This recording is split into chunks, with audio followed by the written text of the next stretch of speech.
ಜನಕನಿಗೆ ಹೇಳಿದಳು, ಜನಕ, ನನಗನಿಸುತ್ತದೆ ನಿನಗಿನ್ನೂ ಬ್ರಹ್ಮಜ್ಞಾನ ದೊರಕಿಲ್ಲ ಎಂಬುದಾಗಿ. ನಿನ್ನಲ್ಲಿ ಇನ್ನೂ ಸ್ತ್ರೀ ಪುರುಷ ಭೇದ ಬುದ್ಧಿ ಇದೆ. ಕಾಡಿಗೆ ಕಟ್ಟಿಕೊಂಡಿರುವ ಕೊಠಡಿಯಲ್ಲಿ ನೀನು ಎಷ್ಟೇ ಎಚ್ಚರಿಕೆಯಿಂದ ಇದ್ದರೂ ಒಂದು ಕಿಂಚಿತ್ತಾದರೂ ಕಾಡಿಗೆ ಮೈಗೆ ತಾಗಿಯೇ ತಾಗುತ್ತದೆ. ಸಂಸಾರಿಗಳು ರೇಷ್ಮೆ ಉಡಿಗೆ ಉಟ್ಟು ಪೂಜೆಯಲ್ಲಿ ತೊಡಗುವಾಗ ಒಳ್ಳೆಯ ಭಾವದಿಂದ ಕೂಡಿರುವುದನ್ನು ನಾನು ಅನೇಕ ವೇಳೆ ನೋಡಿದ್ದೇನೆ. ಪೂಜೆಯ ಸಮಯದಲ್ಲಿ ಮಾತ್ರವೇ ಏಕೆ, ಊಟೋಪಚಾರ ಆಗುವವರೆಗೂ ಅದೇ ಭಾವದಲ್ಲಿ ಇರುತ್ತಾರೆ. ಅದು ಮುಗಿದ ನಂತರ ಮತ್ತೆ ಎಂದಿನ ಮೂರ್ತಿಗಳೇ ತಮ್ಮ ರಾಜಸಿಕ ತಾಮಸಿಕ ಗುಣಗಳನ್ನು ಪ್ರದರ್ಶಿಸುತ್ತಾರೆ. ಸತ್ವಗುಣದಿಂದ ಭಕ್ತಿ ಉಂಟಾಗುತ್ತದೆ. ಭಕ್ತಿಯಲ್ಲೂ ಭಕ್ತಿಯ ಸತ್ವ, ಭಕ್ತಿಯ ರಜಸ್ಸು, ಭಕ್ತಿಯ ತಮಸ್ಸು ಎಂಬುದು ಇವೆ. ಭಕ್ತಿಯ ಸತ್ವ ವಿಶುದ್ಧ ಸತ್ವ. ಈ ಭಕ್ತಿಯು ಉಂಟಾಗದೇ ಆದರೆ ಭಕ್ತರ ಮನಸ್ಸು ಭಗವಂತನಲ್ಲಿ ಹೊರತು ಬೇರೆ ಯಾವುದರ ಮೇಲೂ ನಿಲ್ಲಿಸದು. ಆದರೆ ತನ್ನ ಶರೀರ ರಕ್ಷಣೆಗಾಗಿ ಎಷ್ಟು ಅವಶ್ಯಕವೋ ಅದಷ್ಟನ್ನು ಮಾತ್ರ ಆತ ಅದರ ಮೇಲೆ ಇಡುತ್ತಾನೆ. ಆದರೆ ಪರಮಹಂಸ ಮೂರುಗಳಿಗೂ ಅತೀತ. ಅವು ಮೂರು ಆತನಲ್ಲಿ ಇದ್ದರೂ ಅವು ಇಲ್ಲ ಅಂತಲೇ ಹೇಳಬಹುದು. ಆತ ಬಾಲಕನ ಹಾಗೆ ಯಾವ ಗುಣಕ್ಕೂ ವಶನಲ್ಲ. ಅದಕ್ಕಾಗಿಯೇ ಪರಮಹಂಸ ಚಿಕ್ಕ ಚಿಕ್ಕ ಮಕ್ಕಳು ತನ್ನೊಡನೆ ಬೆರೆಯಲು ಅವಕಾಶವೀಯುತ್ತಾನೆ. ಏಕೆಂದರೆ ಅವರ ಸ್ವಭಾವವನ್ನು ತನ್ನ ಮೇಲೆ ಆರೋಪಿಸಿಕೊಳ್ಳಲು ಸುಲಭ. ಪರಮಹಂಸ ಸಂಚಯ ಮಾಡಿಟ್ಟುಕೊಳ್ಳಕೂಡದು. ಆದರೆ ಈ ನಿಯಮ ಕೇಶವಸೇನನು ಇದೇ ಪ್ರಶ್ನೆಯನ್ನು ಹಾಕಿದ.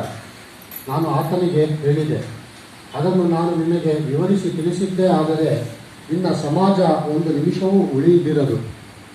ಅದಕ್ಕೆ ಕೇಶವ ಹೇಳಿದ, ಹಾಗಾದರೆ ದಯವಿಟ್ಟು ಬೇಡಿ. ಪಾಪ ಪುಣ್ಯ ಇವು ಏನು ಗೊತ್ತೇ? ಪರಮಹಂಸರಿಗೆ ಕಂಡುಬರುತ್ತದೆ, ಭಗವಂತನೇ ಸುಮತಿ ಕೊಡುತ್ತಾನೆ, ಆತನೇ ದುರ್ಮತಿ ಕೊಡುತ್ತಾನೆ ಎಂಬುದಾಗಿ. ಹುಳಿ ಸಿಹಿ ಹಣ್ಣುಗಳಿರುವುದು ನಿನ್ನ ಅನುಭವಕ್ಕೆ ಬಂದಿಲ್ಲವೇ? ಕೆಲವು ಮರ ಸಿಹಿ ಹಣ್ಣು ಬಿಡುತ್ತವೆ, ಇನ್ನು ಕೆಲವು ಹುಳಿ ಹಣ್ಣು ಬಿಡುತ್ತವೆ. ಭಗವಂತ ಸಿಹಿ ಹಣ್ಣು ಬಿಡುವ ಮಾವಿನ ಹಣ್ಣುಗಳನ್ನು ಸೃಷ್ಟಿಸಿದ್ದಾನೆ, ಹುಳಿ ಹಣ್ಣು ಬಿಡುವ ಅಮಟೆ ಗಿಡಗಳನ್ನು ಸೃಷ್ಟಿಸಿದ್ದಾನೆ. ತಾಂತ್ರಿಕ: ಹೌದು, ನಿಜ. ಬೆಟ್ಟದ ಮೇಲಕ್ಕೆ ಹೋಗಿ ನೋಡಿದರೆ ಗುಲಾಬಿಯ ತೋಟ ಕಾಣಿಸಿಕೊಳ್ಳುತ್ತದೆ. ಎಲ್ಲಿಯವರೆಗೆ ಕಣ್ಣಿನ ದೃಷ್ಟಿ ಹೋಗುತ್ತದೋ ಅಲ್ಲಿಯವರೆಗೂ ಕೇವಲ ಗುಲಾಬಿ ತೋಟವೇ ಕಾಣಿಸಿಕೊಳ್ಳುತ್ತದೆ. ಶ್ರೀರಾಮಕೃಷ್ಣರು: ಪರಮಹಂಸನ ಅನುಭವಕ್ಕೆ ಬರುತ್ತದೆ, ಸತ್ ಅಸತ್, ಒಳ್ಳೆಯದು ಕೆಟ್ಟದ್ದು, ಅನಿಮಾದಿ ಸಿದ್ಧಿಗಳಲ್ಲಿ ಕೇವಲ ಒಂದೇ ಒಂದು ನಿನ್ನಲ್ಲಿ ಇದ್ದರೂ ನಿನಗೆ ಭಗವಂತನ ಸಾಕ್ಷಾತ್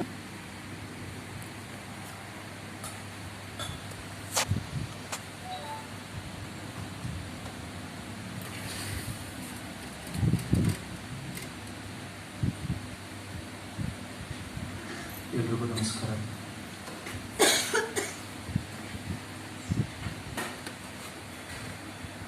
ಶ್ರದ್ಧೆ ಮತ್ತು ಶ್ರದ್ಧೆ ಬಗ್ಗೆ ಹೇಳಿದ್ರು. ಇನ್ನು ರಾಮಕೃಷ್ಣ ವಚನದಲ್ಲಿ ತುಂಬ ಹಲವಾರು ಬಾರಿ ಮನುಷ್ಯನಿಗೆ ಶ್ರದ್ಧೆ ಹೊಂದಿದ್ರೆ ಆಯಿತು, ಎಲ್ಲವೂ ದೊರಕಿದ ಹಾಗೆ. One who has faith has everything, one who lakhs faith lakhs everything ಅಂತ ಇಂಗ್ಲೀಷ್ ಪುಸ್ತಕದಲ್ಲಿ. ಶ್ರದ್ಧೆ ಹೊಂದಿದ್ರೆ ಎಲ್ಲವೂ ದೊರಕಿದಾಗ ಆಯಿತು, ಶ್ರದ್ಧೆ ಹೊಂದಿಲ್ಲದೆ ಇದ್ರೆ ಏನೂ ಇಲ್ಲ ಅಂತ.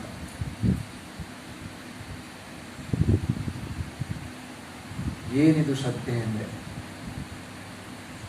ಪ್ರಾರಂಭದಲ್ಲಿ ಮತ್ತು ಹೆಚ್ಚಿನ ಜನ ಅರ್ಥ ಮಾಡ್ಕೊಳ್ಳೋ ಶ್ರದ್ಧೆ ಅಂದರೆ ನಂಬಿಕೆ.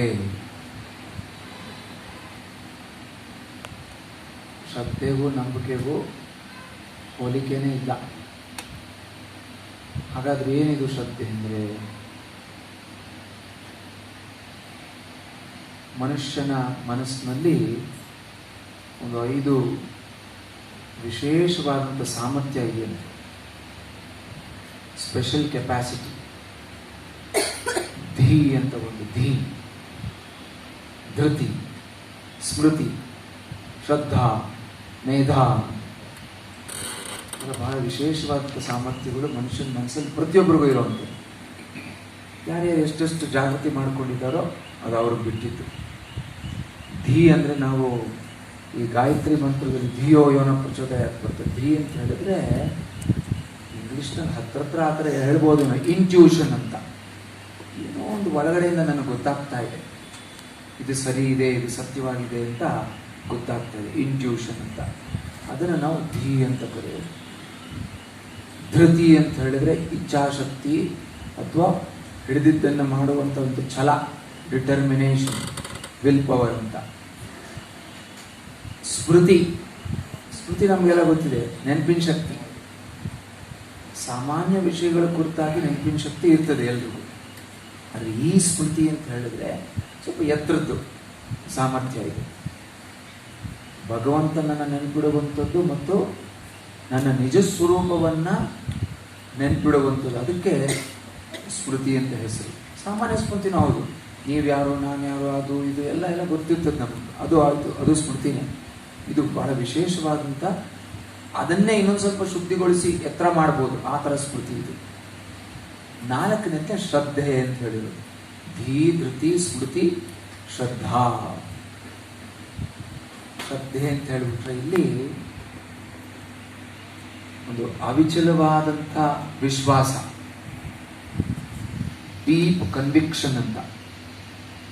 ಯಾವುದೋ ಒಂದು ನನ್ನ ಒಳಗಿಂದ ಹೌದು ಇದು ಸತ್ಯ ಅಂತ ಹೇಳ್ತಾ ಇರ್ತದೆ. ವಿಶೇಷವಾಗಿ ಆಧ್ಯಾತ್ಮಿಕತೆ ಕುರಿತಾಗಿ, ಪರಮಾತ್ಮನ ಕುರಿತಾಗಿ ಹೌದು ಇದು ಸತ್ಯ, ಅದು ಒಂದಾದರೆ. ಎರಡನೇದು, ಅದರಲ್ಲಿ ಸತ್ಯ ಅಂತ ಗೊತ್ತಿರುವಂಥ ವಿಷಯದಲ್ಲಿ ಕಾರ್ಯಪ್ರವೃತ್ತರಾಗೋದಕ್ಕೆ ಯಾವುದು ನಮಗೆ ಪ್ರಚೋದನೆ ಮಾಡ್ತದೋ ಆ ಸಾಮರ್ಥ್ಯವನ್ನು ಶ್ರದ್ಧೆ ಅಂತ ಹೇಳುವಂಥದ್ದು. ಶ್ರದ್ಧೆ, ನನಗಿದು ಗೊತ್ತಿದೆ ಇದು ಸತ್ಯ ಅಂತ ಸುಮ್ಮನೆ ನಂಬಿಕೊಂಡು ಸುಮ್ಮನೆ ಇರೋದಕ್ಕೆ ಬಿಡೋದಿಲ್ವಂತೆ. ಆ ಶ್ರದ್ಧೆ ಅಂದರೆ ನಾವು ಕಾರ್ಯಮಗ್ನರಾಗ್ತೀವಿ, ಅದನ್ನು ಅಂಥ ಒಂದು ಸಾಮರ್ಥ್ಯವನ್ನು ಶ್ರದ್ಧೆ ಅಂತ ಹೇಳ್ಬೋದು. ಇನ್ನು ಐದನೇದು ಮೇಧಾ ಅಂತ ಹೇಳೋದು. ಮೇಧಾ ಹತ್ರ ಅಂಡರ್ಸ್ಟ್ಯಾಂಡಿಂಗ್ ಅಥವಾ ಇಂಟೆಲಿಜೆನ್ಸ್, ಸಾಮಾನ್ಯವಾದದ್ದಲ್ಲ ಇದು. ಸಂಸ್ಕೃತದಲ್ಲಿ ಅದನ್ನು ಗ್ರಹಣ ಧಾರಣ ಸಾಮರ್ಥ್ಯ ಅಂತ ಹೇಳಿದ್ದಾರೆ. ಹೇಳಿದ್ದನ್ನು ಸರಿಯಾಗಿ ಗ್ರಹಿಸುವಂಥದ್ದು, ಅರ್ಥ ಮಾಡ್ಕೊಳ್ಳೋದು. ಧಾರಣ ಅಂದರೆ ಹಾಗೆ ಉಳಿಸ್ಕೊಳ್ಳುವಂಥದ್ದು, ಅದಕ್ಕೆ ಮೇಧಾ ಅಂತ ಹೆಸರು. ಇದು ಸಾಮಾನ್ಯ ವಿಷಯಗಳಿಗೂ ಬೇಕು. ನಾವೇನೇನು ಕಲಿತಾ ಇದ್ದೀವೋ, ವಿದ್ಯಾರ್ಥಿಗಳು ಏನು ಕಲಿತಾರೋ ಅವ್ರಿಗೂ ಮೇಧಾಶಕ್ತಿ ಬೇಕು. ಆದರೆ ಇಲ್ಲಿ ಆ ಶಾಸ್ತ್ರ ವಿಚಾರಗಳನ್ನು, ಸೂಕ್ಷ್ಮವಾದಂಥ ವಿಚಾರಗಳನ್ನು ಸರಿಯಾಗಿ ಅರ್ಥ ಮಾಡಿಕೊಂಡು ನಾವು ಅದನ್ನು ಉಳಿಸ್ಕೊಳ್ಬೇಕು ನಮ್ಮಲ್ಲಿ, ಅಂಥದಕ್ಕೆ ಮೇಧಾ ಅಂತ ಹೇಳ್ತೀವಿ. ಇಲ್ಲಿ ಆ ಶ್ರದ್ಧೆ ಅಂತ ಬಂದಾಗ ಡೀಪ್ ಕನ್ವಿಕ್ಷನ್ ಅಂತ, ಅದು ಒಂದು ಇಟ್ಬಿಟ್ರೆ ನಮ್ಮನ್ನದು ಕಾರ್ಯಪ್ರವೃತ್ತರನ್ನಾಗಿ ಮಾಡ್ತಿದೆ, ಸುಮ್ಮನೆ ಕೂತ್ಕೊಳ್ಳೋಕೆ ಬಿಡಲ್ಲ. ಅದು ಯಾವುದು ನಮ್ಮನ್ನು ಸುಮ್ಮನೆ ಕೂತ್ಕೊಳ್ಳೋಕೆ ಬಿಡಲ್ವೋ, ಇದು ಸತ್ಯ, ಇದು ನಿತ್ಯವಾದದ್ದು, ಇದು ಒಳ್ಳೇದು ಅಂತದ್ದು ನಮಗೆ ಗೊತ್ತಾಗಿದ್ದನ್ನ ಪಡ್ಕೊಳ್ಳೋದ್ರ ಕಡೆ ನಮ್ಮನ್ನು ಕಾರ್ಯಮಗ್ನರನ್ನಾಗಿ ಮಾಡ್ತದೋ ಅದು ಶ್ರದ್ಧೆ. ಭಗವಂತ ಶ್ರೀಕೃಷ್ಣ ಭಗವದ್ಗೀತೆಯ 17ನೇ ಅಧ್ಯಾಯ ಶ್ರದ್ಧಾತ್ರಯ ವಿಭಾಗ ಯೋಗ 3ನೇ ಶ್ಲೋಕದಲ್ಲಿ ಇನ್ನೂ ಶ್ರದ್ಧೆಯ 3 ವಿಭಾಗವನ್ನು ಹೆಚ್ಚು ಹೇಳಲಿಲ್ಲ. ಅರ್ಜುನ ಕೇಳುವಂಥ ಪ್ರಶ್ನೆಗೆ ಬಹಳ ಅದ್ಭುತವಾದಂಥ ಉತ್ತರ. ಅರ್ಜುನ ಕೇಳೋದು ಏನು, ಶಾಸ್ತ್ರ ಗೊತ್ತಿಲ್ಲದೆ, ಬೇರೆ ಏನೋ ವಿಚಾರ ಗೊತ್ತಿಲ್ಲದೆ, ಹೇಗಂದ್ರೆ ಹಾಗೆ ಪೂಜೆಯನ್ನು ಯತ್ನವನ್ನು ಮಾಡ್ತಿರ್ತಾರಲ್ಲ ಅವ್ರದೆಲ್ಲ ಏನು ಅಂತ ಕೇಳಿದಾಗ ಅವರ ಶ್ರದ್ಧೆಯನ್ನು ಅನುಸರಿಸಿದೆ ಅಂತ ಶ್ರೀರಾಮಕೃಷ್ಣ ಇಲ್ಲಿ ಅದನ್ನೇ ಹೇಳ್ತಾ ಇದ್ರು. ಆ ಶ್ರದ್ಧೆಯಲ್ಲೂ ಕೂಡ ಅಥವಾ ಭಕ್ತಿಯಲ್ಲೂ ಕೂಡ 3 ವಿಧ: ತಾಮಸಿಕ ಭಕ್ತಿ, ತಾಮಸಿಕ ಶ್ರದ್ಧೆ; ರಾಜಸಿಕ ಭಕ್ತಿ, ರಾಜಸಿಕ ಶ್ರದ್ಧೆ; ಸಾತ್ವಿಕ ಭಕ್ತಿ, ಸಾತ್ವಿಕ ಶ್ರದ್ಧೆ. ಎಲ್ಲದೂ ನಮ್ಮ ಸತ್ವಕ್ಕೆ ಅನುಗುಣವಾಗಿರುತ್ತೆ ಅಂತ ಪರಮಾತ್ಮ ಹೇಳೋದು ಸತ್ವಾನುರೂಪ ಸರ್ವಸ್ಯ ಶ್ರದ್ಧಾ ಭವತಿ ಭಾರತ. ಹೇ ಅರ್ಜುನ, ಸತ್ವಾನುರೂಪ ಸರ್ವಸ್ಯ, ಯಾರ ಒಳಗಡೆ ಯಾವ ಸತ್ವ ಇದೆಯೋ ಅದಕ್ಕೆ ತಕ್ಕನಾಗ ಅವನ ಶ್ರದ್ಧೆ ಇರುತ್ತೆ. ಅವನು ಸಾತ್ವಿಕ ವ್ಯಕ್ತಿ ಆದರೆ ಸಾತ್ವಿಕವಾದಂಥ ಶ್ರದ್ಧೆ, ಅವನ ಮನಸ್ಸು ಶುದ್ಧವಾಗಿದ್ರೆ ಶುದ್ಧ ರೂಪದ ಶ್ರದ್ಧೆ. ಸತ್ವಾನುರೂಪ ಸರ್ವಸ್ಯ ಶ್ರದ್ಧಾ ಭವತಿ ಭಾರತ, ಅದು ಒಂದು ಸಾಲ. ಆದರೆ 2ನೇ ಸಾಲು ಬಹಳ ಚೆನ್ನಾಗಿದೆ. ಶ್ರದ್ಧಾಮಯೋಯಂ ಪುರುಷಃ ಯೋ ಯತ್ ಶ್ರದ್ಧಾ ಸ ಏವ ಸಹ. ಒಬ್ಬ ವ್ಯಕ್ತಿ ಅಂತ ಹೇಳಿದ್ರೆ ಯಾರು? ಒಬ್ಬ ವ್ಯಕ್ತಿ ಹೇಗೆ ಅಂತಂದ್ರೆ ಅವನ ಶ್ರದ್ಧೆ ಹೇಗೋ ಆ ವ್ಯಕ್ತಿ ಹಾಗೆ. ಇವ್ರು ಹೇಗೆ, ಈ ವ್ಯಕ್ತಿ ಹೇಗೆ ಅಂದ್ರೆ ಅವನ ಶ್ರದ್ಧೆ ಹೇಗಿದೆಯೋ ಆ ವ್ಯಕ್ತಿ ಹಾಗೆ. ಶ್ರದ್ಧಾಮಯೋಯಂ ಪುರುಷಃ, ಶ್ರದ್ಧೆ ಯಾವ ರೀತಿಯಾಗಿದೆಯೋ ಆ ವ್ಯಕ್ತಿಯಲ್ಲಿ ಆ ರೀತಿಯಾಗಿ ಆ ವ್ಯಕ್ತಿ ಬೆಳೆದಿರ್ತಾನೆ, ಬೆಳೀತಾ ಹೋಗ್ತಾನೆ ಮುಂದೆ. ಆ ಶ್ರದ್ಧೆ ಯಾವುದ್ರ ಮೇಲೆ ಅವಲಂಬಿತವಾಗಿದೆ? ನಮ್ಮೊಳಗಡೆ ಈಗಾಗಲೇ ಇರುವಂಥ ಸತ್ವ ಅಂದರೆ ಸಂಸ್ಕಾರಗಳು ಯಾವುದಿದೆಯೋ ಆ ಥರ ಶ್ರದ್ಧೆ ಇರುತ್ತೆ. ಶ್ರದ್ಧೆ ಹೇಗಿದೆಯೋ ವ್ಯಕ್ತಿ ಆಗಿದ್ದಾನೆ. ಶ್ರದ್ಧಾಮಯೋಯಂ ಪುರುಷ ಯೋ ಯತ್ ಶ್ರದ್ಧಾ ಸ ಏವ ಸಹ. ಯಾರ ಶ್ರದ್ಧೆ ಎಷ್ಟೋ ಆ ವ್ಯಕ್ತಿ ಅಷ್ಟು, ಅದಕ್ಕಿಂತ ಹೆಚ್ಚಿಲ್ಲ. ಅವ್ರು ಬಹಳ ಶ್ರದ್ಧಾವಂತ, ಒಳ್ಳೆ ವ್ಯಕ್ತಿ, ನಿಜವಾಗ್ಲೂ ಮಹಾಪುರುಷ ಆಗ್ತಾನೆ. ಯಾರ್ಯಾರ ಶ್ರದ್ಧೆ ಯಾವ ಮಟ್ಟದ್ದೋ ಆ ವ್ಯಕ್ತಿ ಆ ಮಟ್ಟದ್ದು ಅಂತ ಪರಮಾತ್ಮ ಹೇಳಿರುವಂಥದ್ದು. ಅದರಿಂದ ಬಹಳ ವಿಶೇಷವಾದಂಥ ಒಂದು ಸಾಮರ್ಥ್ಯ ಈ ಶ್ರದ್ಧೆ ಅಂತ ಹೇಳುವಂಥದ್ದು. ನಂಬಿಕೆಯಿಂದ ಪ್ರಾರಂಭ ಆಗ್ಬೋದು, ವಿಶ್ವಾಸ ಅಂತ ಮುಂದುವರಿಬೋದು. ಆ ಒಳಗಡೆ ಅದು ಜಾಗೃತವಾಗಬೇಕು. ಎಲ್ಲರಲ್ಲೂ ಕೂಡ ಇದೆ ಅದು ಶ್ರದ್ಧೆ ಅಂತ ಹೇಳುವಂಥದ್ದು. ಅದು ಜಾಗೃತಿ ಮಾಡ್ಕೊಳ್ಬೇಕು ನಾವು. ಯಾವ ರೀತಿಯಾಗಿ ಅದನ್ನು ಜಾಗೃತಿ ಮಾಡ್ಕೊಳ್ಬಹುದು? ಜಾಗೃತಿ ಮಾಡ್ಕೊಂಡಾಗ ಮಾತ್ರ ನಾವು ಮುಂದೆ ಹೋಗೋದಕ್ಕೆ ಸಾಧ್ಯ. ಜೀವನದಲ್ಲೂ ಆಗ್ಬೋದು, ವಿಶೇಷವಾಗಿ ಸಾಧನೆಯಲ್ಲಿ ಭಗವಂತ ನಾಮಸ್ಮರಣೆ, ಧ್ಯಾನ, ಪೂಜೆ, ಪ್ರಾರ್ಥನೆ, ಸ್ತೋತ್ರ ಪಠಣೆ ಎಲ್ಲದರಲ್ಲೂ ಕೂಡ ಅರ್ಥ ಗ್ರಹಿಸಿ ಸರಿಯಾಗಿ ಮಾಡಬೇಕು ಅಂದರೆ ಆ ಶ್ರದ್ಧೆ ಜಾಗೃತಿ ಆಗಿದ್ದಾಗ ಮಾತ್ರ ಬಿಡದೆ ನಾವು ಮಾಡ್ತೀವಿ. ಅರ್ಥ ಮಾಡಿಕೊಂಡು ಅರ್ಥವನ್ನು ತಿಳಿದು ನಾವು ಮಾಡ್ತೀವಿ ಅಂತ. ಅದನ್ನು ಜಾಗೃತಿ ಮಾಡೋದು ಹೇಗೆ? ಒಮ್ಮೆಲೆ ಜಾಗೃತಿ ಆಗಲ್ಲ. ಯಾರೋ ಕೆಲವರಲ್ಲಿ ಇದ್ದಕ್ಕಿದ್ದಂಗೆ ಜಾಗೃತಿ ಆಗಿರುವಂಥ ಉದಾಹರಣೆಗಳು ಕೂಡ ಇದೆ. ಬಹಳ ವಿರಳ, ಬಹಳ ಕೆಲವು ಜನ. ಹೆಚ್ಚಿನವ್ರಿಗೆ ಸತ್ಸಂಗ, ಸಾಧು ಸಂಘ, ನಾಮಗುಣ ಕೀರ್ತನೆ, ಭಜನೆ, ಅಧ್ಯಯನ ಮತ್ತು ಜಪ, ಧ್ಯಾನ ಇತ್ಯಾದಿಗಳ ಅವಶ್ಯಕತೆ ಇದೆ. ಅದನ್ನು ಮಾಡ್ತಾ ಮಾಡಿ ಎರಡೂ ಕಡೆ ನೋಡಿ. ಯಾರಿಗೆ ಸತ್ಸಂಗ ಇಷ್ಟ ಆಗಿದೆಯೋ ಅವರಲ್ಲಿ ಸ್ವಲ್ಪ ಶ್ರದ್ಧೆ ಜಾಗೃತಿ ಆಗಿದೆ ಅಂತ. ಒಳಗೆ ಶ್ರದ್ಧೆ ಮಲ್ಕೊಂಡಿದ್ರೆ ಯಾರಿಗೂ ಇಷ್ಟ ಆಗಲ್ಲ. ಅಥವಾ ಅವ್ರದ್ದು ರಾಜಸಿಕ ಪ್ರವೃತ್ತಿ ಅದು ಬೇರೆದ್ರಲ್ಲಿ ತೊಡಗಿರ್ತಾರೆ, ಇಲ್ಲ ಅಂತಲ್ಲ. ಸ್ವಲ್ಪ ಜಾಗೃತಿ ಆಗಿದ್ದನ್ನು ಪೂರ್ತಿ ಜಾಗೃತಿ ಮಾಡಿಕೊಳ್ಬೇಕಾದ್ರೆ ನಾವು ಹೆಚ್ಚೆಚ್ಚು ಸತ್ಸಂಗವನ್ನು, ಸಾಧು ಸಂಘವನ್ನು ಮಾಡಬೇಕು, ಸ್ಮರಣೆ ಮಾಡಬೇಕು, ನಿರ್ಜನದಲ್ಲಿ ಸ್ಮರಣೆ ಮಾಡಬೇಕು, ಏಕಾಂತದಲ್ಲಿ ಸ್ಮರಣೆ ಮಾಡಬೇಕು, ನಾಮಗುಣ ಕೀರ್ತನೆ ಮಾಡಬೇಕು ಅಂತ ಶ್ರೀರಾಮಕೃಷ್ಣ ಜಪಧ್ಯಾನಗಳನ್ನು ಮಾಡಬೇಕು. ಮಾಡಬೇಕಾದ್ರೂ ಕೂಡ ಜಪಧ್ಯಾನ ಮಾಡಬೇಕಾದ್ರೂ ಕೂಡ ಶ್ರದ್ಧೆ ವಹಿಸಿ ಮಾಡಬೇಕು ಅಂತ. ಮಾಡಿದ್ರೆ ಶ್ರದ್ಧೆ ಜಾಗೃತಿ ಆಗ್ತದೆ. ಶ್ರದ್ಧೆ ವಹಿಸಿ ಮಾಡಿ ಅಂತ ಶ್ರೀರಾಮಕೃಷ್ಣರು ಹೇಳ್ತಾರೆ. ಏನು? ಜಪವನ್ನು ಮಾಡುವಾಗ ಭಗವಂತನ ನಾಮವನ್ನು ಸ್ಮರಣೆ ಮಾಡ್ತಾ ಇದ್ದೀನಿ, ಪವಿತ್ರವಾದದ್ದು, ಶಕ್ತಿಶಾಲಿಯಾದದ್ದು, ಅದನ್ನು ಉಚ್ಚರಿಸ್ತಾ ನಾನು ಪವಿತ್ರನಾಗ್ತಿದ್ದೀನಿ ಎನ್ನುವಂಥ ಭಾವನೆಯಿಂದ ಮಾಡಬೇಕು. ಸುಮ್ಮನೆ ಮಾಡೋದಲ್ಲ ಅಂತ ಶ್ರೀರಾಮಕೃಷ್ಣರು ಹೇಳ್ಕೊಡ್ತಾರೆ. ಅದು ನನ್ನನ್ನು ಗುರಿ ತಲುಪಿಸ್ತದೆ ಎನ್ನುವಂಥ ಮಾತನ್ನು ಕೂಡ ನೆನಪಿಟ್ಕೊಂಡು ಮಾಡಬೇಕು. ಇದನ್ನು ಹೇಳಿದ್ರೆ ಶ್ರದ್ಧೆ ಇದ್ದರೆ ಸತ್ಸಂಗ ಇತ್ಯಾದಿಯಲ್ಲಿ ಆಸಕ್ತಿ ಬರುತ್ತೆ. ಇಲ್ಲಿ ಬಂದರೆ ಶ್ರದ್ಧೆ ಜಾಗೃತಿ ಆಗುತ್ತೆ ಅಂದರೆ ಏನಿದು ಒಂದಕ್ಕೊಂದು ಅಂತಂದರೆ, ಭಗವಂತ ಯೇಸು ಕ್ರಿಸ್ತ ಒಂದು ಮಾತನ್ನು ಹೇಳೋದು ನಮ್ಮ ಶಾಸ್ತ್ರದಲ್ಲೂ ಕೂಡ ಎಲ್ಲ ಬರುತ್ತೆ. ಭಗವಂತನೇ ದಾರಿ, ಭಗವಂತನೇ ಗುರಿ. I am the way, I am the goal ಅಂತ ಯೇಸು ಕ್ರಿಸ್ತ ಒಂದು ಕಡೆ ಹೇಳಿದರು. ನಾನೇ ದಾರಿ, ನಾನೇ ಗುರಿ. ಅಂದರೆ ಭಗವಂತನೇ ದಾರಿ, ಭಗವಂತನೇ ಗುರಿ. ಅವನ ನಾಮ ಸಂಕೀರ್ತನೆಯನ್ನು, ಗುಣಕೀರ್ತನೆ, ಜಪವನ್ನು ಮಾಡ್ತಾ ಅವನನ್ನು ತಲುಪುವುದು. ಬೇರೆ ಉಪಾಯ ಇಲ್ಲ. ಭಗವಂತನ ನಾಮವನ್ನು ಸ್ಮರಣೆ ಮಾಡ್ತಾನೆ ಭಗವಂತನನ್ನು ತಲುಪೋಕೆ ಸಾಧ್ಯ ಆಗೋದು. ಅವನ ಮೇಲೆ ಧ್ಯಾನ ಮಾಡ್ತಾನೆ ಅವನನ್ನು ತಲುಪೋದಕ್ಕೆ ಸರಿ ಆಗೋದು ಅಂತ. ಹಾಗಾದ್ರೆ ಎಲ್ಲರಲ್ಲೂ ಶ್ರದ್ಧೆ ಜಾಗೃತಿ ಆಗಲ್ವಲ್ಲ. ಯಾಕೆ ಅಂದರೆ ಈ ಶ್ರದ್ಧೆ ಅಂತ ಹೇಳುವಂಥದ್ದು ನಮ್ಮಲ್ಲಿ ಯಾವ್ಯಾವ್ದ್ರ ಮಧ್ಯೆ ಸಿಕ್ಕಾಕೊಂಡ್ಬಿಟ್ಟಿದೆ. ನಮ್ಮೊಳಗಿರುವಂಥ ಸಂಸ್ಕಾರದ ಒಳಗಡೆ ಸಿಕ್ಕಾಕೊಂಡ್ಬಿಟ್ಟಿದೆ. ಮನಸ್ಸಿನಲ್ಲಿರುವಂಥ ಕಾಮಕ್ರೋಧ, ಲೋಭ, ಮೋಹಾದಿಗಳ ಮಧ್ಯೆ ಸಿಕ್ಕಾಕೊಂಡ್ಬಿಟ್ಟಿದೆ. ಅದು ಜಾಗೃತಿ ಆಗೋದೇ ಕಷ್ಟ. ಆದ್ದರಿಂದ ಆಧ್ಯಾತ್ಮಿಕತೆಯನ್ನು ಶುರು ಮಾಡಬೇಕಾದ್ರೆ ಸಾಮಾನ್ಯವಾಗಿ ಎಲ್ಲರೂ ಹೇಳ್ತಾರೆ, ಸಾಧು ಸತ್ಪುರುಷರು, ನೀನು ನಿನ್ನ ನೈತಿಕ ಜೀವನದ ಕಡೆ ತುಂಬ ಗಮನ ಕೊಡಬೇಕಾಗ್ತದೆ. ಮಾರಲ್ ಲೈಫ್, ಮಾರಲ್ ಪರ್ಫೆಕ್ಷನ್ ಅದು ಚೆನ್ನಾಗಿದ್ದರೆ ನಿನ್ನ ಆಧ್ಯಾತ್ಮಿಕ ಜೀವನ ಚೆನ್ನಾಗಿ ರೂಪುಗೊಳ್ಬೋದು. ಏಕಂತ ಹೇಳಿದ್ರೆ ಆಧ್ಯಾತ್ಮಿಕ ಜೀವನವನ್ನು ಸತತವಾಗಿ ಅತ್ಯಂತ ಶ್ರದ್ಧೆಯಿಂದ, ತುಂಬ ಸಹನೆಯಿಂದ ದೀರ್ಘಕಾಲ ನಾವು ಮುಂದುವರಿಸ್ಕೊಂಡು ಹೋಗಬೇಕಾಗತ್ತೆ. ಅದರಿಂದ ಶಕ್ತಿ ಬೇಕು. ಶಕ್ತಿ ಇಲ್ಲದೆ ಇದ್ದರೆ ಎಲ್ಲೋ ಒಂದು ಕಡೆ ನಾವು ವಿಶ್ವಾಸವನ್ನು ಕಳ್ಕೊಂಡು ಬಿಟ್ಬಿಡ್ತೀವಿ ಅರ್ಧಕ್ಕೆ, ಅಥವಾ ಕಡಿಮೆ ಮಾಡಿಬಿಡ್ತೀವಿ. ಅಯ್ಯೋ ಪರವಾಗಿಲ್ಲ ಬಿಡು, ಇಷ್ಟೇ ಆಗದೆ ಮತ್ತು ಸುಮ್ಮನಾಗಿ ಹೋಗ್ಬಿಡ್ತೀವಿ. ಆದ್ದರಿಂದ ಮಾರಲ್ ಸ್ಟ್ರೆಂತ್ ಬೇಕು, ನೈತಿಕ ಶಕ್ತಿ ಬೇಕು ನಮಗೆ. ಆದ್ದರಿಂದ ನಮ್ಮ ನೈತಿಕ ಜೀವನವನ್ನು ಕೂಡ ಭಾಳ ಎಚ್ಚರಿಕೆಯಿಂದ ಮಾಡಬೇಕಾಗ್ತದೆ. ಎಷ್ಟೋ ಜನ ಕೇಳ್ತಿರ್ತಾರೆ, ಏನು ಸ್ವಾಮಿ ವಿವೇಕಾನಂದರನ್ನೇ ಕೇಳಿದೆ, ಏನು ಈ ಸತ್ಯ ಹೇಳೋದು ಅಂತಿದ್ದೀರ, ಏನು ಪ್ರಯೋಜನ ಇದರಿಂದ? ಸ್ವಾಮಿ ವಿವೇಕಾನಂದರು ಹೇಳಿದ್ರು, ಸತ್ಯ ಹೇಳ್ತೀಯ ಅಂತ ಹೇಳಿದ್ರೆ ನೀನು ಒಳಗಡೆ ಶಕ್ತಿ ತಂದು ಕೊಡ್ತದೆ, ಇದು ಶಕ್ತಿಶಾಲಿ ಆಗ್ತೀಯ. ಆಗ ಮಾತ್ರ ಅದಕ್ಕಿಂತ ಎತ್ತರವಾದದ್ದು, ನೈತಿಕ ಜೀವನಕ್ಕಿಂತ ಎತ್ತರವಾದದ್ದು ಆಧ್ಯಾತ್ಮಿಕ ಜೀವನ. ಅದನ್ನು ನೀನು ಮುಂದುವರಿಸೋದಕ್ಕೆ ಸಾಧ್ಯ ಆಗ್ತದೆ. ಅದರಿಂದ ಶಕ್ತಿಶಾಲಿ ಆಗಬೇಕಾದ್ರೆ ನಮ್ಮ ನೈತಿಕ ಜೀವನವನ್ನು ಕೂಡ ಸರಿಯಾಗಿ ನೋಡ್ಕೊಳ್ಬೇಕು ಅಂತ. ಅದನ್ನು ಈ ಶ್ರದ್ಧೆಯನ್ನು ಅಂತ ಹೇಳುವಂಥದ್ದು ನಮ್ಮಲ್ಲಿ ಯಾವ್ಯಾವ ದೌರ್ಬಲ್ಯಗಳು, ಮನಸ್ಸಿನ ವಕ್ರತೆಗಳು, ಇದ್ರಗಳ ಮಧ್ಯ ಇದೆ. ಅದನ್ನೆಲ್ಲ ನಿಧಾನಕ್ಕೆ ಬಿಡಿಸ್ಬೇಕಾದ್ರೆ ಸಾಧನೆಯಲ್ಲಿ ತೊಡಗಬೇಕು. ಶ್ರದ್ಧೆ ಜಾಗೃತಿ ಆದಮೇಲೆ ಸಾಧನೆಯಲ್ಲಿ ತೊಡಗ್ತೀನಿ ಅಂತ ಹೇಳಿದ್ರೆ ಹೇಗಾಗ್ತಿರುತ್ತ ಅದು? ಸಮುದ್ರ ಸ್ನಾನ ಮಾಡಕ್ಕೆ ಹೋದವನು ಅಲೆಗಳೆಲ್ಲ ನಿಲ್ಲಿ ಆಮೇಲೆ ಸ್ನಾನ ಮಾಡ್ಕೊಂಡು ಬರ್ತೀನಿ ಅಂತ ಹೇಳ್ದಂಗಾಯ್ತು.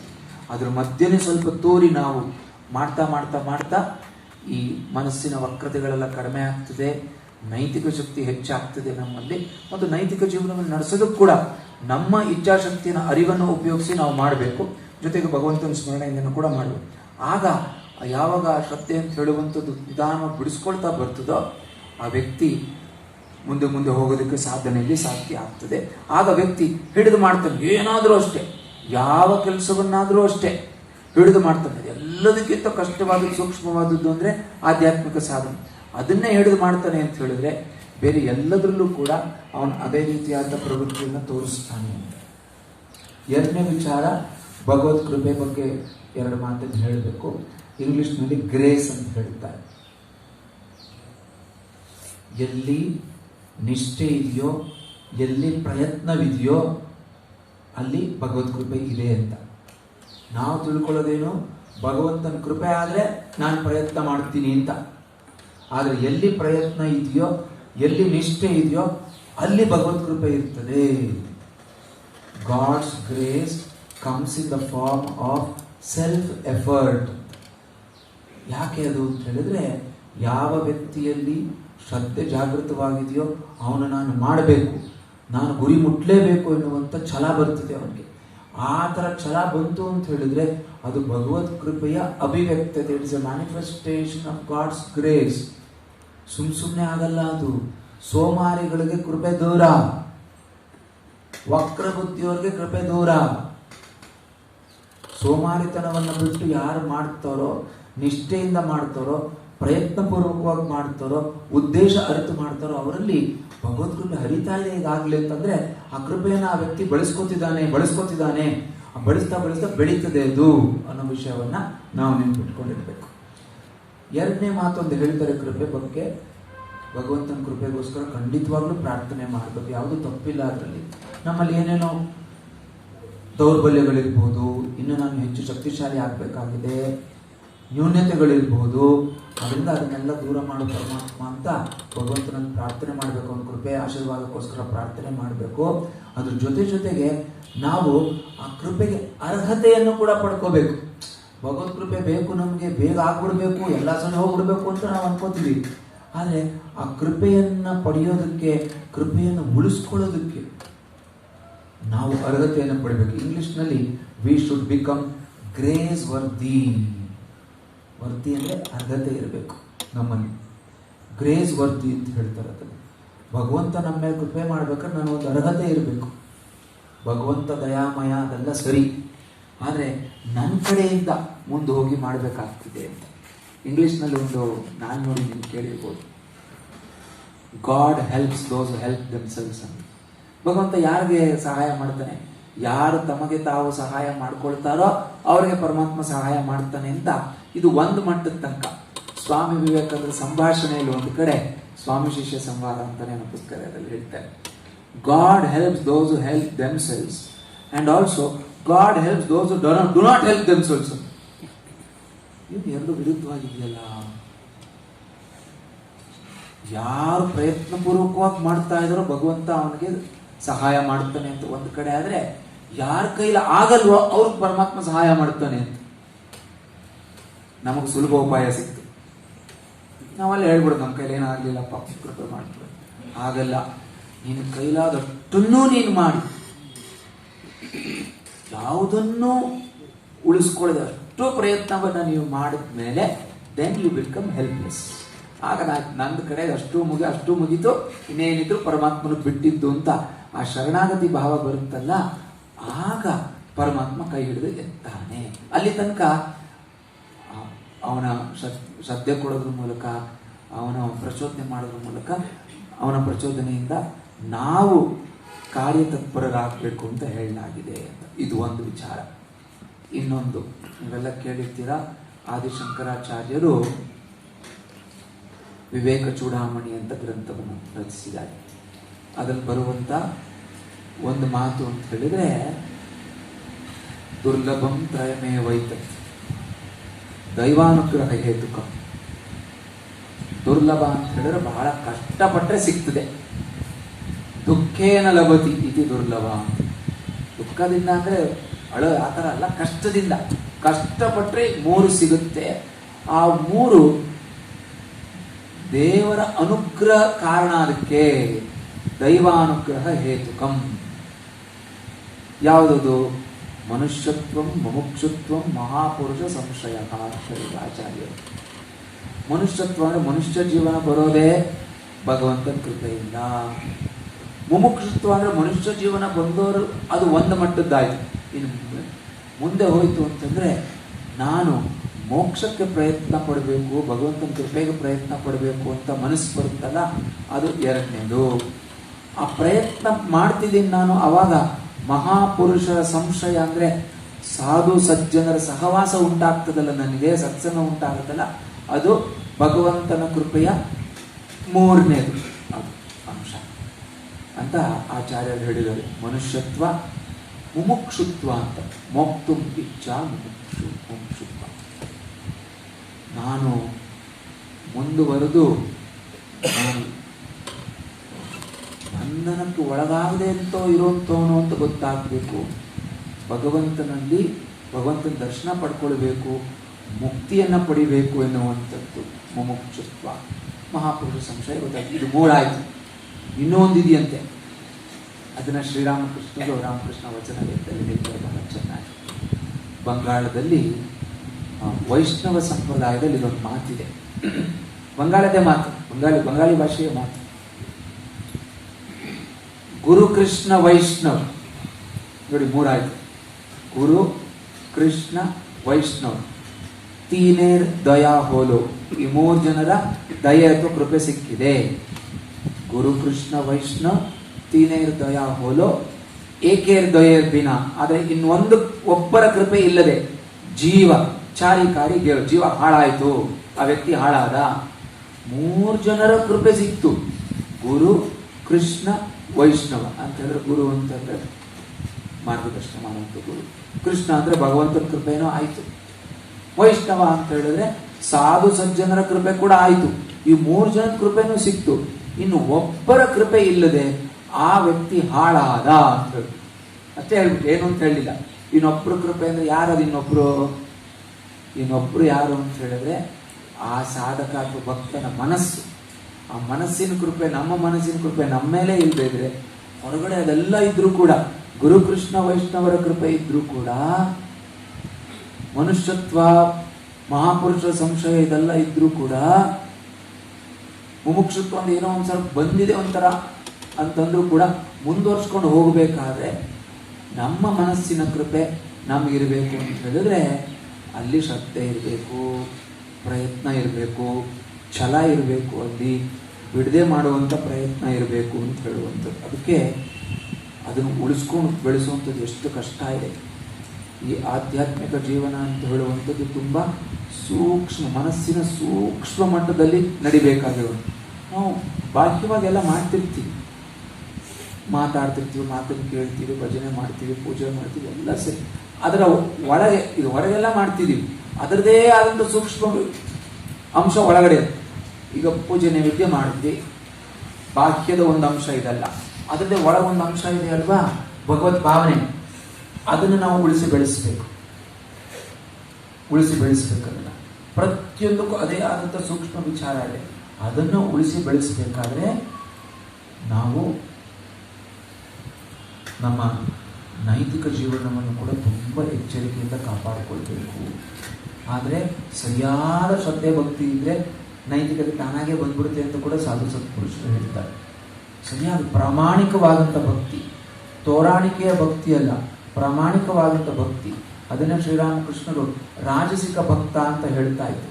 ಸ್ವಲ್ಪ ಹೊರಗಡೆ ಆಡಂಬರ ಇರುತ್ತೆ, ಅವನೇನು ಕಪಟಿ ಅಲ್ಲ, ಸ್ವಲ್ಪ ಹೊರಗಡೆ ಆಡಂಬರ ಇಷ್ಟ ಆಗುತ್ತೆ ಅವನಿಗೆ. ಯಾಕೆ ಇಷ್ಟ ಆಗುತ್ತೆ? ಒಳಗಡೆ ರಜೋಗುಣ ಇದೆ, ಸ್ವಲ್ಪ ರಜೋಗುಣ ಇದೆ. ಆ ಸತ್ವಗುಣಕ್ಕೆ ಬಂದ್ಬಿಟ್ರೆ ಅದು ಅವನಿಗೆಲ್ಲ ಸರಳ ಆಗೋಗ್ಬಿಡ್ತಿದೆ. ಹೊರಗಡೆ ತೋರಾಣಿಕೆಗೆ ಏನಿರಲ್ಲ, ಮಾಡಿದ್ದೆಲ್ಲವೂ ಕೂಡ ಭಗವತ್ ಪ್ರೀತ್ಯರ್ಥವಾಗಿ ಮಾಡಬೇಕು, ಏನು ತೋರಾಣಿಕೆ ಮಾಡಬಾರ್ದು ಹೊರಗಡೆ ಅಂತ ಗೊತ್ತಾಗ್ಬಿಡ್ತಿದೆ ಅವನಿಗೆ. ಅಲ್ಲಿ ತನಕ ಗೊತ್ತಾಗಲ್ಲ, ಮಾಡ್ತಿರ್ತಾನೆ. ಮಾಡೋದು ತಪ್ಪು ಅಂತಲ್ಲ, ಅವನಿನ್ನೂ ಒಳಗಡೆ ಅಂತರದಲ್ಲಿ ಇನ್ನೂ ಹೆಚ್ಚು ವಿಕಾಸ ಹೊಂದಬೇಕು. ವಿಕಾಸ ಹೊಂದುತ್ತಾ ಹೊರಗಡೆ ಯಾವ ತೋರಾಣಿಕೆ ಇಲ್ಲದೆ ಮಾಡೋಣ. ಶ್ರೀರಾಮಕೃಷ್ಣ ಉದಾಹರಣೆ ಕೊಡ್ತಾರೆ. ಸಾತ್ವಿಕ ಭಕ್ತ ಏನು ಮಾಡ್ತಾನಂತೆ ಅಂದರೆ, ಯಾರಿಗೂ ಗೊತ್ತಾಗಬಾರ್ದು ಅಂತ ರಾತ್ರಿ ಸೊಳ್ಳೆ ಪರದೆ ಹಾಕೊಂಡು ಮಲ್ಕೊಂಡ್ಬಿಡ್ತಾನೆ. ಎಲ್ಲರೂ ಮಲಗಿದ ಮೇಲೆ ಎತ್ಬಿಟ್ಟು ಜಪ ಧ್ಯಾನ ಮಾಡ್ತಾರೆ, ಗೊತ್ತಾಗಬಾರ್ದು ಯಾರಿಗೂ. ನಾನು ಇಷ್ಟೊಂದು ಸಾಧನೆ ಮಾಡ್ತಿದ್ದೀನಿ ಅಂತ ಅವನಿಗೂ ಅಹಂಕಾರ ಬರಬಾರ್ದು. ಬೇರೆಯವ್ರು ಕೂಡ ನೋಡಿದಾಗ ನೀವು ಎಷ್ಟು ಒಳ್ಳೆಯವರು, ನೀವು ತುಂಬ ಸಾಧನೆ ಮಾಡ್ತೀವಿ ಬೇರೆಯವ್ರಿಗೂ ಗೊತ್ತಾಗಬಾರ್ದು. ಆ ರೀತಿಯಾಗಿ ಭಗವಂತನಿಗೆ ಗೊತ್ತಾರೆ ಸಾಕು. ಅವನನ್ನು ನಾನು ಕರೀತಾ ಇದ್ರೆ ಸಾಕು, ನನ್ನ ಮನಸ್ಸು ಅವನ ಕಡೆ ಹೋಗ್ತಾ ಇದ್ರೆ ಸಾಕು. ಯಾರು ಗಮನಿಸ್ತಾರೋ ಬಿಡ್ತಾರೋ ಅದು ನನಗೆ ಬೇಡ ಅಂತ ಹೇಳುವಂಥ ಸ್ಥಿತಿ ಬಂದ್ಬಿಡ್ತದೆ ಸಾತ್ವಿಕ ಭಕ್ತನಿಗೆ. ಅದು ಸತ್ವ ಪ್ರಧಾನವಾದಂಥ ಶ್ರದ್ಧೆಯಿಂದ ಬಂದಿರುವಂಥದ್ದು. ರಜೋ ಪ್ರಧಾನವಾದಂಥ ಶ್ರದ್ಧೆ, ತಮ ಪ್ರಧಾನವಾದಂಥ ಶ್ರದ್ಧೆ ಅಂತ ಶ್ರೀರಾಮಕೃಷ್ಣ ಹೇಳಿದ್ರು. ತಮ ಗುಣ ಇದೆ, ಆದರೆ ಅವನಿಗೂ ಶ್ರದ್ಧೆ ಇರ್ಬೋದು. ಯಾಕೆಂದ್ರೆ ಈ ಶ್ರದ್ಧೆ ಅಂತ ಹೇಳುವಂಥದ್ದು ಧೃತಿ ಸ್ಮೃತಿ ಶ್ರದ್ಧಾ ಏನು ಸತ್ತೋಗಲ್ಲ. ಅದು ನಮ್ಮೊಳಗಿರುವಂಥ ಸಾಮರ್ಥ್ಯಗಳು ಯಾವತ್ತೂ ಸಾಯಲ್ಲ. ಆದರೆ ನಮ್ಮ ಗುಣಕ್ಕೆ ಅನುಗುಣವಾಗಿ ಅದು ಆಚೆ ಬರ್ತಾ ಇರ್ತೀವಿ. ತಾಮಸಿಕ ಭಕ್ತ, ಅವನು ತಾಮಸಿಕ ಶ್ರದ್ಧೆ ಇದೆ. ಅವನು ಹೇಳಿದ್ರು ಶ್ರೀರಾಮಕೃಷ್ಣ, ಅವನು ಭಗವಂತನ ಕೇಳ್ತಂತೆ, ಏನೋ ನೀನು ನನಗೆ ಕಷ್ಟ ಕೊಡಲ್ಲ, ನೀನು ಯಾಕೆ ಕೊಡಲ್ಲ ನೀನು ಅಂತ. ನಾವು ಸತ್ವ ಜನ ಏನು ಮಾಡ್ತೀವಿ, ಪರಮಾತ್ಮ ಸ್ವಲ್ಪ ಕೃಪೆ ಮಾಡ್ಕೊಂಡು ಅವನು ಜೋರು ಮಾಡಿ ಕೇಳ್ತಾನಂತೆ. ಆ ಭಕ್ತಿಯ ತಮಸ್ಸು ಕೂಡ ಇರಬೇಕು ನಮ್ಮ ಪ್ರಾರ್ಥನೆಗೆ, ಕೊಡಲೇಬೇಕು ನೀನು ಅಂತ ಪರಮಾತ್ಮನಲ್ಲಿ ಜೋರು ಮಾಡಿ ಇಸ್ಕೊಳ್ಬೋದು ಅಂತ ಶ್ರೀರಾಮಕೃಷ್ಣ ಜೋರು ಮಾಡಿ ಕೇಳ್ಬೋದು. ನಮಗೆ ಅವನ ಮೇಲೆ ಹಕ್ಕಿದೆ, ಪರಮಾತ್ಮನ ಮೇಲೆ ನಮ್ಗೆ ಹಕ್ಕಿದೆಯಂತೆ. ಯಾವ ಥರ ಹಕ್ಕು? ಅವನು ನಮಗೆ ಸಂಬಂಧಪಟ್ಟು, ನಾವು ಅವನಿಗೆ ಸಂಬಂಧಪಟ್ಟು, ನಾವು ಅವನ ಮಕ್ಕಳು, ಯಾಕೆ ಕೇಳಬಾರ್ದು ಅಂತ ಶ್ರೀರಾಮಕೃಷ್ಣರು ಈ ರೀತಿಯಾದಂಥ ಸೂಕ್ಷ್ಮ ವಿಚಾರಗಳನ್ನು ಹೇಳಿಕೊಡ್ತಾರೆ. ಇದೆಲ್ಲ ಮಾಡಿ ನಾವು ಸಾಧನೆಯಲ್ಲಿ ಮುಂದುವರಿಯೋದಕ್ಕೆ ಪರಮಾತ್ಮ ಪ್ರೇರಣೆ ಕೊಡಲಿ, ಆಶೀರ್ವಾದ ಮಾಡಲಿ ಅಂತ ಪ್ರಾರ್ಥನೆ ಮಾಡ್ತಾರೆ. ನಾವು ಮಾತನ್ನು ಮುಗಿಸ್ತಿದ್ದೇವೆ.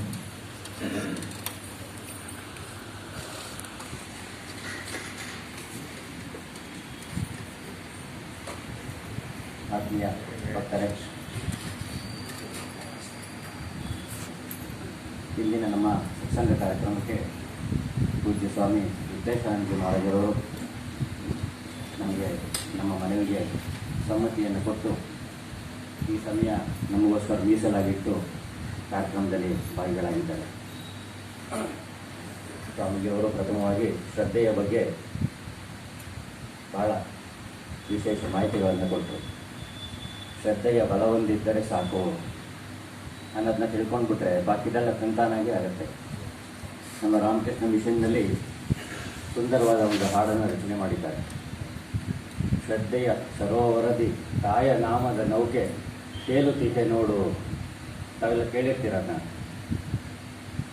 ಅದೊಂದು ಇಟ್ಕೊಂಡ್ರೆ ನಮ್ಮ ಎಲ್ಲ ಕಾರ್ಯ ಚಟುವಟಿಕೆಗಳು, ದೈನಂದಿನ ಚಟುವಟಿಕೆಗಳು, ಆಧ್ಯಾತ್ಮಿಕ ಚಟುವಟಿಕೆಗಳು ಎಲ್ಲ ತಂತಾನಾಗಿ ಸುಸೂತ್ರವಾಗಿ ನಡೆಯುತ್ತೆ ಅನ್ನೋದೇ ವಿಶೇಷ. ಅದರಲ್ಲಿ ಸ್ವಾಮಿಜಿಯವರು ನಮಗೆ ಇಂಥ ವಿಶೇಷ ಮಾಹಿತಿಗಳನ್ನು ಎಲ್ಲರಿಗೂ ಮನಮುಟ್ಟುವಂತೆ ತಿಳಿಸ್ಕೊಟ್ಟಿದ್ದಾರೆ.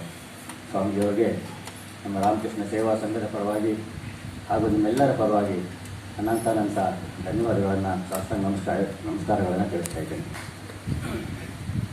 ಇಂದಿನ ಸೇವಾದಾರರು ಶ್ರೀಮತಿ ಕಾಂಚನಮಾಲಾ ನಿಕ್ಕಮ್ ಅವರು ಬಂದಿದ್ದಾರೆ. ಅವರು ನಮ್ಮ ರಾಮಕೃಷ್ಣ ಆಶ್ರಮದ ಹಿರಿಯ ಭಕ್ತರು ಹಾಗೂ ಅವರ ಸುಪುತ್ರರಾದಂಥ ಶ್ರೀಯುತ ಸಾಗರ್ ನಿಕ್ಕಮ್ರವರು. ಅವರು ಇವತ್ತು ಬರೋಕ್ಕಾಗಿಲ್ಲ. ಅವರು ಕೂಡ ನಮ್ಮ ಆಶ್ರಮದ ಎಲ್ಲ ಕಾರ್ಯಕ್ರಮಗಳಲ್ಲಿ ಭಾಳ ಶ್ರದ್ಧೆಯಿಂದ ಭಾಗವಹಿಸ್ತಾರೆ. ಶ್ರೀ ಸಾಗರ್ ಅವರು ಪ್ರತಿ ದಿವಸ ಸಂಜೆ 7 ಗಂಟೆಗೆ ಇಲ್ಲಿ ಆರತಿ ಭಜನೆ ಕಾರ್ಯಕ್ರಮಕ್ಕೆ ಬಂದು ಭಾಗವಹಿಸ್ತಾ ಇದ್ದಾರೆ. ಮುಂಚೆನೂ ಕೂಡ ಶ್ರೀಮತಿ ಕಾಂಚನಮಾಲ ನಿಗಮ್ ಅವರು ನಮಗೆ ಭಾಳ ಸಹಕಾರವನ್ನು ಕೊಟ್ಟಿದ್ದಾರೆ, ಸೇವಾರ್ಥಗಳನ್ನು ಮಾಡಿಸ್ಕೊಟ್ಟಿದ್ದಾರೆ. ನಮ್ಮ ರಾಮಕೃಷ್ಣ ವಿದ್ಯಾಕೇಂದ್ರಕ್ಕೆ ಬಡ ವಿದ್ಯಾರ್ಥಿಗಳ ವಿದ್ಯಾಭ್ಯಾಸಕ್ಕೆ ಸಹಕಾರವನ್ನು ಕೊಟ್ಟು ದೇಣಿಗೆಯನ್ನು ಕೂಡ ಕೊಟ್ಟಿದ್ದಾರೆ. ನಿಮ್ಮೆಲ್ಲರ ಪರವಾಗಿ ಹಾಗೂ ನಮ್ಮ ಸೇವಾ ಸಂಘದ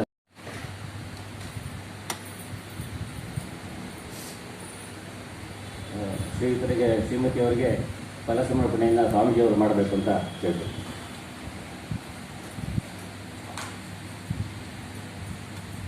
ಇಂದು ಸಂಜೆ 6 ಗಂಟೆಯಿಂದ ಇದೇ ವೇದಿಕೆಯಲ್ಲಿ ಪ್ರವಚನ ಕಾರ್ಯಕ್ರಮ ಇದೆ. ಶ್ರೀ ರಾಮಕೃಷ್ಣರ ಧರ್ಮದಲ್ಲಿ ಆಧುನಿಕತೆ ಎಂಬ ವಿಚಾರವಾಗಿ ಪೂಜ್ಯ ಸ್ವಾಮಿ ಅಗಹಾರಾನಂದಜಿ ಮಹಾರಾಜರವರು ಪ್ರವಚನವನ್ನು ನೀಡ್ತಾ ಇದ್ದಾರೆ. ಈ ಕಾರ್ಯಕ್ರಮ ಕೂಡ ನಿಮ್ಮೆಲ್ಲರಿಗೂ ಆದರದ ಸ್ವಾಗತವನ್ನು ಬಯಸ್ತಿದ್ದೇನೆ. ಹಾಗೂ ಇಂದಿನ ಕಾರ್ಯಕ್ರಮಕ್ಕೆ ನೀವೆಲ್ಲರೂ ಕೂಡ ಬಂದಿದ್ದಾರೆ. ನೀವು ಕೂಡ ಅನಂತ ಧನ್ಯವಾದಗಳು. ನಮ್ಮ ರಾಮಕೃಷ್ಣ ವಿದ್ಯಾ ಕೇಂದ್ರದ ಹೆಡ್ ಮಾಸ್ಟರ್ ಅವರು ಶ್ರೀಯುತ ಶ್ರೀ ವಿಶ್ವನಾಥ್ರವರು, head madam Shrimati Veena K Hegde ಅವರು ಹಾಗೂ ನೀವೆಲ್ಲರೂ ಕೂಡ ಅನಂತ ಧನ್ಯವಾದಗಳನ್ನು ಸಲ್ಲಿಸ್ತಾ ಇದ್ದೀನಿ. ಜಯ ರಾಮಕೃಷ್ಣ.